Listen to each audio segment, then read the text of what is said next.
What is going on, my super sandwiches? Rhymestyle here, and today I'm joined by Toasty. Get burnt. Yeah, get burnt. God of fire. If you were a Pokemon, you'll be a Charmander. Oh, wait, can I be a Charmeleon? No, please? Just a Charmander. You don't evolve. But You're just Charmander. please, just at least Charmeleon. Today we're talking about something a little bit different. Well, not really. I mean, we've been talking about Xenoverse for months now, but today we're talking about Dragon Ball Xenoverse as a game in general. Because, well, in the past week, I spent a lot of time playing a lot of the older games for some reason. And if you play a Dragon Ball game in, like, you know, in succession every single year they come out, you kind of tend to forget where we came from. And right off the bat, I want to say that Tenkaichi 3 and Infinite World are probably one of my most favorite of the older games. They're just awesome. Burst Limit is great. Raging Blast is fun.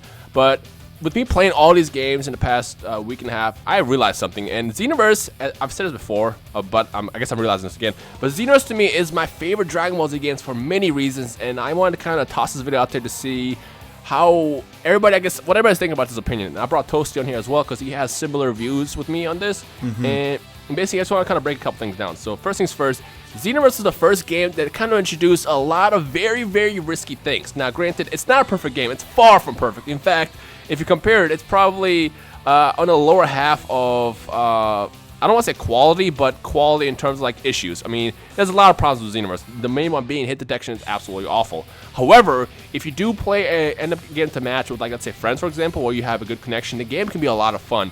And compared to my past Dragon Ball Z games, I've never had more fun playing a game with my friends. With Xenoverse, it's easy to get in a game with friends. So, for example, me and Toasty fight. You know, we both have good connections. We don't have to worry about hit detection being an issue and all that stuff. And it can be a lot of fun. Now, if you hop into a random fight, that's when, you know, you get a lot of issues. You might run into people who have either a really bad connection or those who use really broken builds. So, obviously, there's a lot of issues wrong with the game. However, the idea of what Xenoverse is and where we'll be going when the second game gets made is what makes me so excited for the series. And I feel like because of that, there's a lot of potential for Xenoverse to be the greatest series for not just myself, but for everybody. Toasty, how do you feel about basically what we're talking about in this video? Well, Xenoverse, as I think a lot of people already know, I talked about it when the game came out, is my favorite Dragon Ball Z game of all time. Reason for that is because... You too? Yeah. Okay. Yeah, because even though the old games like Tenkaichi 3 and all that were great, the only thing that I didn't like in Tenkaichi 3 is that it didn't really have any sort of difference in characters. You could argue that Xenoverse is kind of the same way in that, although there is more difference to the characters than Tenkaichi 3's does. But, I don't know, man. For me, at least in the last few years, it seems like Dragon Ball Z games have had a problem with having enough content in them for people to really like stick with. I mean, this is the first Dragon Ball Z game to have, well, I guess Battle of Z you can count ahead, to have like real DLC. I guess the Raging Blast games did as well. I wasn't really sure if those actually got DLC like with time, but they just had the custom characters. It wasn't really DLC. It was just kind of like upgraded characters with different stats. Yeah, because this one gave us, you know, DLC like over time. Like 1 month we get DLC, then the next month we get DLC, trying to keep everybody on the game because, you know, the online portion was more important to a lot of people for Xenoverse than, you know, the offline portion, because all you do is story mode and you can quest by yourself or quest with a computer, but that's not really fun, or at least not fun to do for a while. And I personally think that Xenoverse, especially for a starting point, is farther along than something like Tenkaichi 1 was. Because Tenkaichi 1, for those of you who don't know, that fighting system back then was actually really bare bones in terms of a comparison to Tenkaichi 3 and everything like that. Dude, Tenkaichi 1 was beyond bad. Yeah, I remember when really I first got that game, like I was disappointed. I was like, wow, this game sucks. Yeah, Tenkaichi 1, like a lot of people forget that games usually grow with time. They're not going to make like a Tenkaichi 3 on the first try, or at least usually if they're trying out a new formula. If there's going to be a lot of content in the game, they need to build up content. That's why Tenkaichi 1 didn't even have that much content, and Tenkaichi 2 had a lot more content with a more detailed story mode and, you know, obviously a better mechanics. And then Tenkaichi 3 kind of perfected its formula, kind of riddled down the story a little bit, but it still had that a great amount of content, which is why a lot of people love it so much. Same with the Budokai series. And Tenkaichi 2 was actually like the first anime game in, I think maybe the first anime game ever to get a really good score from people like Game Informer, IGN, and stuff like that. I remember a lot of like magazines and reviewers out there gave it like 9s out of 10s, 8s out of 10s, and that was a first for anime games. Because previously to that, anime games had a bad name. It's like when they take a movie or take a game and turn it into a movie, it's always bad. This is like taking an anime into a game, it was always bad, but Tenkaichi 2 was one of the first to actually, you know, do it right. Yeah, and then Budokai, we saw Budokai 1, which had, even though it had an amazing story mode, it had like very little characters and there was not much you can do in the game. After you finish story mode, that's pretty much all you can really do in the game. And then Budokai 2 came out, and even though it changed a few things up with the story mode and all that stuff, it had a few more characters, and it had really unique fusions, like, you know, the Buu Vegeta and all that stuff, all of those crazy fusions. And then Budokai 3 kind of perfected the formula, and then Infinite World was kind of the, I guess, after Budokai 3, that kind of just like spruced up some different things with Budokai 3's formula, and did a different thing with the story than Budokai 3, kind of, you know, mixing somewhat Budokai 1 and Budokai 3's types of storytelling together with the cutscenes and all that stuff, but, you know, still having some sort of way to go around the world, even though you do like walk on a map. So yeah, games get better with the games that get made on top of a game. So if like Raging Blast 1, even though that one is arguably better than Raging Blast 2, if they were able to make a Raging Blast 3, most likely would be a lot better than Raging Blast 2, because they got to build on a formula. Like, I think that in Raging Blast 2, the combat system is much better than Raging Blast 1. Now, the content in Raging Blast 1 is a lot more full than Raging Blast 2, although I will say that the combat did get better. So they tried to improve one thing and kind of add something new, which was the Galaxy mode, thinking that would, you know, let people be actually happy with it, but I feel like for Galaxy mode, they probably just ran out of time to build a real story mode. And they're like, you know what, let's just give them this. Galaxy mode wasn't great. But I mean, the whole point is like, as I'm going back to all these games, I'm realizing there's a bunch of flaws with them here and there. I mean, Dragon Ball's games have never been perfect. Even like the best ones, like Budokai, Infinite World, Tenkaichi 3, Tenkaichi 2, all those games were missing something that made the game, you know, far from perfect. But like, the reason why I like Xenoverse so much, as opposed to other games, is because it adds so many things. And they don't perfect them, but they do them somewhat right. Like, the story mode's awesome. We have something brand new. We live a new Dragon Ball experience, which was the first, and it was incredible. They add the ability to create your own characters, which was huge, by the way. I mean, the one thing that made me so excited for Xenoverse when it first announced was being able to create your own character in the right way.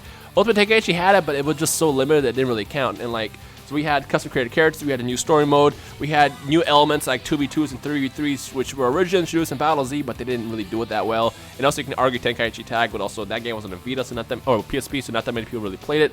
And overall, just that game because was great, by the way, though. It was a good game. If you haven't played awesome Tenkaichi Tag Team, you really should play it, because it really kind of reminds me of just being Tenkaichi 3, but with more characters on the field at the same time. It's Tenkaichi 3 with a tag team system, like being able to do 2v2s. Like, that was awesome. I wish they would have released that on the PS3, but it is what it is. But I mean, the whole point of this video is I just want to kind of go back and just like, I don't know, express my opinions, because I said this before, and people always ask me, Rhymestyle, why is Xenoverse your favorite game? It's so bad.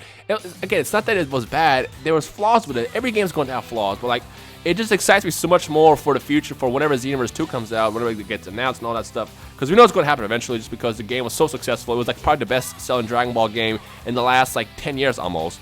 I wouldn't say 10 years, probably the last like 5 years. How much was it again? It was 3 million? 3 million, somewhere around there. I think Budokai 3 sold 2 million worldwide, and I think Tenkaichi 3 sold 3 million worldwide. So it's the first time we've rivaled those numbers, because previously, I think Burst Limit only sold like 700,000 copies. I think Raging Blast only sold a couple 100,000 copies, which is still great for anime games, but in general, you know, 3 million obviously is better than a couple 100,000. So we know Xenoverse 2 is going to happen eventually, but I'm so excited for the fact that whenever Xenoverse 2 comes out, as long as they, you know, build on from what they've already kind of presented, Xenoverse 2 could easily be so good. Yeah, because you see now, with the combat system we already have, obviously it's flawed, but the thing is, now they build on that. They don't have to build it from scratch. Before, they built that combat system from scratch. It wasn't already in a previous game that they just took from that. It's not like Raging Blast had Xenoverse's combat system, they just took that and then put it onto their game. They had to make that one from scratch. So this one, they're really just going to be sprucing up the combat system to make it a little bit more accessible and a little bit better for actually, you know, people to play. I mean, I know a lot of people have problems with the hit detection and all that stuff. Hopefully in Xenoverse 2 it will be a lot better,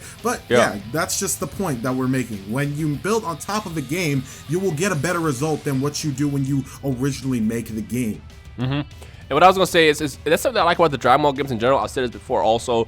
I love that every single game that comes out is always different. Rather than getting the same thing that just kind of built on, added on to. Like, Dragon Ball games are always different every time they announce a new series in a franchise. You know, like Budokai, Raging Blast. But I will say that, like, going back to the older games, I just realized that it's just, I don't know what it is. Like, for example, going back to playing Raging Blast, I remember I used to love that game, but when I started playing it again this past week, I realized it just wasn't as much fun. It felt a little bit more stiff, it felt a little bit more like it was lacking something, and then when I go back to Xenoverse, I realized, wow, we improved a lot. We, like, improved a lot. Now again, Xenoverse is not a perfect game. It's far from perfect. There's a lot of issues with it, but I'm hoping that, you know, with them working on the next game, whenever that gets announced, whenever it comes out, that it fixes everything. And I'm hoping that we have another Tenkaichi 2 in our hands, because again, when Tenkaichi 2 came out, and the amount of improvements that game had compared to the previous game, it made it like easily one of the best ever. And that I story feel like, mode. That story yeah, mode, and the story mode and everything. Like, if they do that with Xenoverse 2, I don't know if my heart can handle it.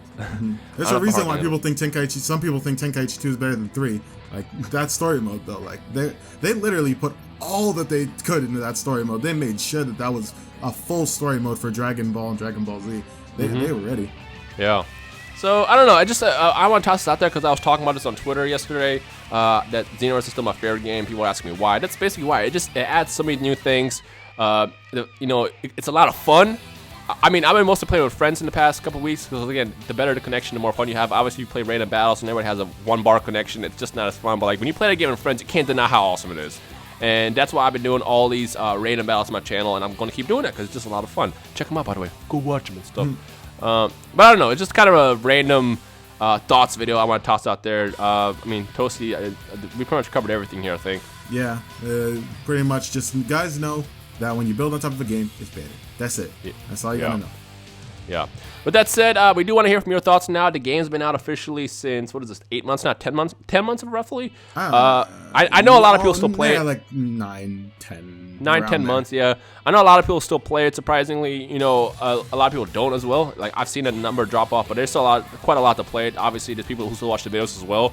So I know you guys exist out there. So let me know your thoughts to those who had the game for months long, and also to the people who just got it more on the recent side. How do you feel about it? What are your thoughts? What do you like? What you don't like? Let me know your thoughts in the comment section below. But that's pretty much it. Just a quick little random discussion, thoughts, you know. We don't want to toss out there, so that's pretty much everything. So yeah, check out Toasty in the description below. He burns people. He's Charmander, FYI. Yeah. Actually, I'm Magmar. If you didn't know, I'm actually Magmar.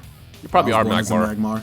Yeah. That's me. DBZ Magmar. Just look at a picture of Magmar. That's actually me in real life. I'm just I need someone to Photoshop your face of Magmar. Neo, where are you? Neo, if you're watching this. He's got a better hairline than me, so I wouldn't be surprised, honestly. I need either Neo or Julian to Photoshop your face on Magmar. So I expect to see this tomorrow when this video goes live. Anyway, so let us know your thoughts on Xenoverse as the best game. I mean, obviously, everybody has their opinions. These are just our opinions, you know. What we're saying isn't fact. It's just an opinion. Xenoverse is my favorite. Toasty's favorite. Some of you guys' favorite as well. But we want to hear from you guys. What are your favorite Dragon Ball games and why? How do you feel about Xenoverse, you know, months ago as opposed to now, whatever. Just any thoughts, just drop in the comment section below. But yeah, we'll see you guys in the comment section below. Peace.